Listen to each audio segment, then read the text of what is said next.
महात्मा बुद्ध एक गांव में प्रवचन सुना रहे थे। उन्होंने अपने पास मौजूद लोगों को अपनी मधुर वाणी से संबोधित करते हुए बताया कि हर किसी मनुष्य को धरती मां की तरह सहनशील तथा क्षमाशील होना चाहिए। क्रोध मानव का ऐसा शत्रु है जो दूसरों को तो हानि पहुंचाता है, साथ में खुद भी उससे नहीं बच पाता है। इसलिए क्रोध ईर्ष्या मानव के सबसे बड़ा शत्रु है। सभा में सभी लोग शांति से उनकी बात को ध्यानपूर्वक सुन रहे थे। तभी वहां उस सभा में एक अति क्रोधी व्यक्ति भी उपस्थित था। वह पहले तो उनकी बात सुनता रहा, फिर वह अचानक महात्मा जी से क्रोधित होकर बोला। बोलते समय उसका आंखें खून के सामान लाल हो रही थीं। उसने बोला कि तुम ढोंगी हो, यहां बैठकर लोगों को बेवकूफ बना रहे हो। ये जो भी तुम कुछ कह रहे हो ना, इसको सचमुच करना बहुत मुश्किल है। समझे, तुम्हारी इन बातों का कोई मतलब नहीं है। असल जिंदगी में ये सब बातें कोई मायने नहीं रखती। कहानी सुनाना बंद करो, धूर्त महात्मा, और जहां से आए हो वहीं चले जाओ। ऐसे कठोर वचन सुनकर भी महात्मा जी ने उस क्रोधी पुरुष का कोई विरोध नहीं किया और न ही उसकी बातों पर कोई भी प्रतिक्रिया दी। वह शांत रहे और अपना काम करते रहे, जिससे वह पुरुष और भी क्रोधित हो गया। उसको समझ नहीं आया वह क्या करे। तब वह पुरुष महात्मा जी के मुंह पर थूक कर चला गया।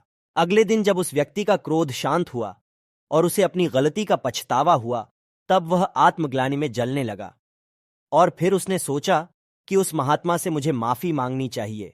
वह महात्मा जी की खोज में उसी स्थान पर गया जहां महात्मा जी कल प्रवचन दे रहे थे। लेकिन महात्मा जी वहां कहां मिलने वाले थे।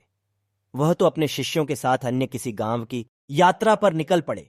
वह पुरुष सब लोगों से महात्मा जी के बारे में पूछता पूछता उस स्थान पर पहुंच गया जहां की महात्मा जी प्रवचन कर रहे थे।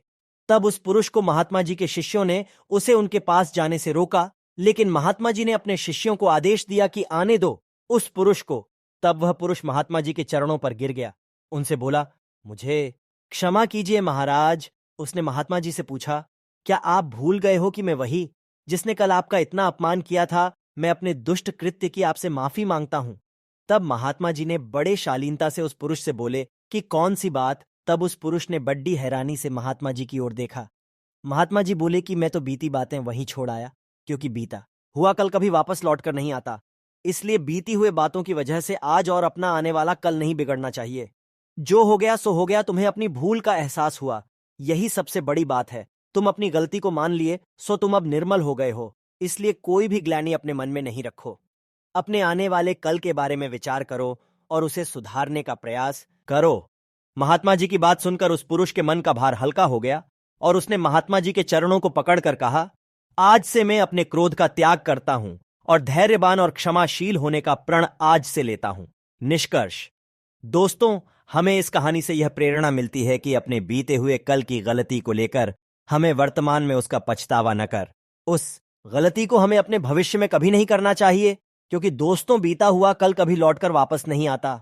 दोस्तों, अगर आपको महात्मा गौतम बुद्ध की इस कहानी से कुछ सीखने को मिला हो तो अपने मित्रों के साथ इसे जरूर साझा करें।